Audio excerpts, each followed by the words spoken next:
Армии, прекратите листать. То, что вы сейчас услышите, никогда не предназначалось для публики. Личные слова Тэхьона Чонгуку наконец-то просочились, и фанаты рыдают. Комната была тихой, слишком тихой для двух людей, которые разделили годы смеха, сцен и невысказанного понимания. Тэхьон стоял у окна, огни города слабо отражались в его глазах. Чонгук сидел напротив него, сжав руки, чувствуя, что этот момент отличается от всех остальных. Не было ни менеджеров, ни камер, ни сценариев, только тяжесть слуха, который преследовал их годами, того, который, как утверждали все, был всего лишь фантазией фанатов, до сих пор. «Ты помнишь, когда нам впервые сказали не разговаривать?» – тихо спросил Тэхьон. Его голос был ровным, но тяжелым. Чонгук поднял глаза, затаив дыхание. Он слишком хорошо помнил. Именно тогда все изменилось. Тэхьон сделал шаг ближе, понизив голос еще больше, как будто сами стены могли их предать. «Я никогда не переставал выбирать тебя», — сказал он, «даже когда они заставили это выглядеть так, будто я ушел». Чонгук замер. Эти слова, простые, откровенные, опустошающие, ударили сильнее, чем любой заголовок. Годами армии чувствовали дистанцию, пропущенные взгляды, моменты, вырезанные из кадров, внезапный холодный профессионализм, заменивший тепло на сцене. Фанаты бесконечно спорили, это реально или мы воображаем, но в той комнате не осталось сомнений. Голос Чонгука дрогнул, когда он наконец заговорил. Тогда почему было так больно? Тэхьон не ответил сразу. Вместо этого он опустил взгляд, сжимая пальцы. «Потому что защитить тебя означало позволить тебе поверить, что я ушел». Снаружи мир продолжал жить как обычно. Внутри давно похороненная правда наконец дышала. И этот личный момент был началом всего, что армии скоро узнают, потому что как только слух стал реальностью, пути назад уже не было. Чонгук медленно встал, стул тихо заскрипел по полу. Его глаза не отрывались от Тэхьона. «Ты позволил мне думать, что я один», — сказал он, не обвиняя, не злясь, просто честно. «Каждый раз, когда я искал тебя, а тебя не было, я думал, что потерял тебя». Челюсть Тэхьона напряглась. Впервые маска спокойствия треснула. «Я был там», — ответил он, голос низкий и напряженный. «На каждой репетиции, на каждой сцене, каждую ночь, когда ты не спал, гадая, что ты сделал не так». Он перевел дыхание. «Мне просто не разрешали это показывать». Слово «разрешали» повисло в воздухе, как предупреждение. Чонгук горько рассмеялся. «Значит, слухи, дистанция, все это сфабриковано?» Тэхьон осторожно кивнул. Воспоминания нахлынули сразу. Персонал, встававший между ними, внезапные изменения в расписании, моменты, вырезанные из закулисных кадров, то, как менеджеры слишком внимательно следили, когда они стояли рядом, то, что армии замечали, но не могли доказать. До сих пор. «Я хотел что-то сказать», — продолжал Тэхьон. Его глаза блестели. «Столько раз. Но каждый раз, когда я открывал рот, мне напоминали, чего это будет стоить тебе». Чонгук тяжело сглотнул. «А чего это стоило тебе?» Тэхьон не ответил сразу. Он полез в карман и достал свой телефон. Экран уже светился, как будто он репетировал этот момент сотни раз. «Я написал это много лет назад», — сказал он, повернув экран к Чонгуку. «Я никогда не отправлял». Чонгук молча прочитал сообщение. Его руки начали дрожать. «И как бы далеко они нас не отталкивали друг от друга, я всегда узнаю тебя в толпе. Если однажды ты подумаешь, что я перестал заботиться, пожалуйста, помни, что это был не мой выбор». Чонгук поднял глаза, слезы наконец потекли. «Ты должен был дать мне знать». Тэхьон шагнул ближе, чем они были месяцами. «Я говорю тебе сейчас». Оба они не осознавали, что этот момент, это признание, не останется приватным надолго, потому что где-то позади этой комнаты вновь начали замечать закономерности. Взгляды, длящиеся на секунду больше, рука, колеблющаяся перед тем, как отдернуться, возвращающееся тепло, которое больше нельзя было вырезать в монтаже. И армии почувствовали это мгновенно. Слух не просто был снова жив, он был громче, чем когда-либо. Первый признак был маленьким, настолько маленьким, что его заметили только самые наблюдательные фанаты. Во время репетиции Чонгук слишком свободно захохотал. Тэхьон стоял немного ближе, чем обычно. Ничего драматичного, ничего очевидного, но армии давно усвоили, что правда часто живет в маленьких деталях. Клипы начали циркулировать в сети. Вы видели, как Чонгук на него посмотрел? Почему Тэхьон постоянно поворачивается к Чонгуку? Это ощущается по-другому, и никто не хотел говорить это вслух. Пока. За кулисами атмосфера тоже изменилась. Персонал обменивался взглядами, они больше не пытались скрываться. Осторожная дистанция, которую когда-то соблюдали, ослабла, как будто кто-то перестал пытаться контролировать нарратив. «Они снова наблюдают», — пробормотал Тэхьон, когда они проходили мимо друг друга в коридоре. Их плечи соприкоснулись на секунду дольше, чем нужно. Чонгук кивнул. «Пусть». Один этот ответ сказал все. Но на сцене той ночью свет был ослепительным, крики оглушительными, но в середине хореографии, прямо там, где они должны были отвернуться, Чонгук заколебался, и Тэхьон встретился с ним взглядом. Это длилось едва ли удар бута сердца, но армии поймали это. Скриншоты заполонили ленты в считанные минуты, сломо-видеоклипы, сравнения бок о бок с прошлыми представлениями, комментарии взорвались. Это не случайно. Они больше не прячутся. Слух, он возвращается. За кулисами руки Чонгука снова дрожали.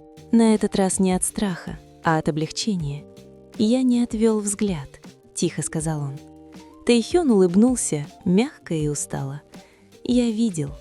Впервые за годы ни один из них не чувствовал необходимости притворяться, что ничего не происходит, но с каждым знаком, который они позволяли просочиться, давление возвращалось, более сильное, более тяжелое, более опасное, чем раньше. Потому что когда публика снова начинает верить, кто-то всегда пытается это пресечь, и следующий шаг не будет тонким. Совещание было созвано без предупреждения и объяснений, никакой повестки дня, просто сообщение, которое появилось в их расписании как тихая угроза. Тэйхён пришел первым, Чонгук последовал через несколько минут. Комната казалась холоднее обычного, слишком чистой, слишком контролируемой, такое место, где эмоции оставляют за дверью. Голос нарушил тишину. Люди снова говорят. Имена не упоминались, они и не требовались. Экраны повернули к ним. Приостановленные клипы, увеличенные фотографии, заголовки с вопросительными знаками, тщательно расставленными, чтобы избежать ответственности. Слухи возвращаются, а армии замечают что-то другое. Чонгук стиснул челюсть. Тэйхён не отвел взгляд. «Вас предупреждали раньше», — спокойно продолжал голос. «Общественное восприятие имеет значение, последовательность имеет значение». Тэйхён наконец заговорил. «Честность тоже имеет значение». Комната напряглась. Сердце Чонгука бешено забилось. Он никогда не слышал, чтобы Тэйхён говорил так. Ни здесь, ни с ними. «Мы ничего не говорили», — добавил Чонгук. «Мы ничего не подтверждали. Но вы почувствовали что-то», — ответил голос. «И этого достаточно». Тишина вернулась, более тяжелой, чем раньше. Затем последовали знакомые предложения. Скорректированная хореография, отдельные интервью, разные места, меньше совместных моментов. Тот же паттерн повторялся. Только на этот раз что-то было по-другому. Тэйхён встал. «Нет», — просто сказал он. Все взгляды устремились к нему. «Я не исчезну снова», — продолжал он. Голос был ровным, несмотря на давящий на него вес. Не тихо, не ради чьего-то комфорта. Чонгук посмотрел на него ошеломленно. За пределами этой комнаты армии не знали, что происходит, но они чувствовали, что что-то меняется. Энергия, напряжение, то, как Тэйхён и Чонгук больше не выглядят как два человека, которых разрывают на части, а как два человека, готовящиеся отстаивать свою позицию. И как только это решение было принято, оставался только один вопрос – сколько правды они готовы позволить миру увидеть, потому что следующий момент изменит все. Арена была полностью распродана, лайтстики окрасили темноту волнами фиолетового, кричалки эхом отдавались так громко, что казались сердцебиением. Со стороны это был просто еще один идеальный вечер, еще одно безупречное выступление. Но за кулисами все было по-другому. Чонгук поправил свой ушной монитор, медленно дыша. «Если они остановят нас после этого...» «Не остановят», — тихо сказал Тэйхён. «Не сегодня». Не было ни плана, ни сигнала, только общее понимание, которое пережило года молчания. Когда заиграла музыка, инстинкт взял верх. Они двигались по хореографии, как по мышечной памяти, точно, отработано, контролируемо, до бриджа. Вот где это произошло. Тэйхён повернулся слишком рано. Чонгук не отвел взгляд. Их глаза встретились под софитами, беззащитные и безошибочно настоящие. Никакой игры, никакого прикрытия, только узнавание. Толпа закричала громче, потому что армии это почувствовали. Телефоны взлетели вверх, руки дрожали, чаты взорвались. «Подождите, вы это видели? Это не была партия хореографии. Они больше не прячутся». На долю секунды время замедлилось. Чонгук улыбнулся, не идольской улыбкой, а той, которую знал только Тэйхён. Тэйхён ответил самым мягким кивком, едва заметным, если только вы его не искали, а армии всегда искали. За кулисами после шоу царил хаос. Персонал срочно перешептывался, расписание уже переписывалось, но Чонгуку было все равно. «Я не жалею», — сказал он, задыхаясь. Тэйхён покачал головой. «Ни на секунду».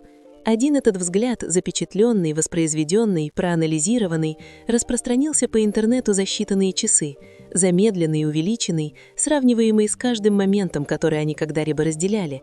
И впервые повествование не контролировалось, оно подвергалось сомнению, потому что когда миллионы людей видят одну и ту же правду, молчание перестает работать. Где-то той ночью было принято решение, не компанией, не заголовками, но двумя людьми, которые устали притворяться. И на следующий день мир проснулся другим. К утру интернет было не узнать. Клипы с концерта доминировали на каждой платформе, миллионы просмотров за часы. Один и тот же момент воспроизводился бесконечно. Взгляд, пауза, улыбка, которая не принадлежала сценарию. Армии не спали. Это больше не совпадение. Они решили не прятаться. Мы видели этот взгляд раньше, годами назад. Хэштеги взлетали быстрее, чем кто-либо ожидал. Не подтверждения, просто вопросы. И почему-то это делало их громче. Тэйхён молча просматривал свой телефон. Чонгук сидел рядом с ним плечом к плечу. Ни один из них не отстранялся. «Они связывают все воедино», — тихо сказал Чонгук. Тэйхён кивнул. «Они всегда это делают». Всплыли старые клипы, моменты, которые когда-то считались фантазией фанатов. Задержавшаяся рука, взгляд, пойманный врасплох, слова, сказанные слишком осторожно в интервью. На этот раз над ними не смеялись, на этот раз люди слушали. Пришло сообщение, потом еще одно. Запрошены встречи, предложены заявления, рекомендовано молчание. Чонгук выдохнул. Они хотят, чтобы мы притворились, что этого никогда не было. Тэйхён заблокировал телефон и отложил его. Я закончил притворяться. Годами они следовали каждому правилу, корректировали каждое движение, учились стирать себя на публике. И все же слухи никогда по-настоящему не умирали, потому что у правды есть способ выживать. Снаружи армии делали то, что у них всегда получалось лучше всего. Защищали, анализировали, ждали, не требуя ответов, не навязывая ярлыков, просто говоря одно и то же. «Мы видим вас». Глаза Чонгука горели. «Что, если мы их разочаруем?» Тэйхён повернулся к нему. «Мы не разочаруем, не будучи честными друг с другом». Именно тогда телефон Чонгука снова завибрировал. Последнее сообщение, короткое и тщательно сформулированное. «Нам нужно поговорить сегодня». Чонгук поднял глаза. «Это оно, не так ли?» Тэйхён потянулся к его руке, не прячась, не колеблясь. «Да, это оно. Потому что как только мир начинает задавать правильные вопросы, самое сложное — это не быть увиденным. Самое сложное — это решить, что ты готов сказать». Комната на этот раз была меньше. Ни экранов, ни слайдов, только стол, несколько стульев и неловкое понимание, что этот разговор не пойдет так, как раньше. Тэйхён и Чонгук вошли вместе. Это одно было замечено. Пауза с другой стороны стола была короткой, но красноречивой. Годами они входили по отдельности, сегодня они не стали утруждаться. «Вы понимаете ситуацию», — начал кто-то размеренно и отрепетированно. «Спекуляции нарастают, молчание по-прежнему самый безопасный вариант». Чонгук наклонился вперед. «Безопасный для кого?» Слова ударили сильнее, чем любой повышенный голос. Тэйхён спокойно продолжил. «Вы просили нас контролировать моменты, мы делали это. Вы просили нас создать дистанцию, мы тоже это делали». Его взгляд не дрогнул, и все равно люди видели правду. И никто его не перебил. «Мы не просим объявлять что-либо», — добавил Чонгук. «Мы просим прекратить нас стирать». В этом и была проблема. Стирание всегда был планом. Воздух сдвинулся. Это было не восстояние, это был отказ. Последовала долгая тишина. Поправили бумаги, ручка постучала один раз, затем остановилась. «Вы знаете о рисках», — тихо сказал голос. Тэйхён кивнул. «Мы живем с ними годами». Еще одна тишина, на этот раз дольше. Наконец, другой тон, не властный, а расчетливый. «Если вы не будете отрицать», — медленно сказал голос, — «люди будут предполагать». Чонгук ответил мгновенно. «Они уже предполагают». И вот оно. Ни признание, ни отрицание, просто два человека, отказывающихся лгать дальше. Когда они встали, чтобы уйти, их никто не остановил. За пределами здания город ощущался громче, брезче, настоящим. Армии не получили заявления в тот день. Заголовки не кричали «Подтверждено». Никаких официальных слов не было выпущено. Но вместо этого произошло нечто другое. Впервые ничего не было исправлено. Никаких правок для стирательной дистанции, никакого принужденного разделения, никакой внезапной холодности. И в мире, обученном рицать между строк, эта тишина сказала все. Потому что как только контроль ослабевает, правде не нуждается разрешение на существование.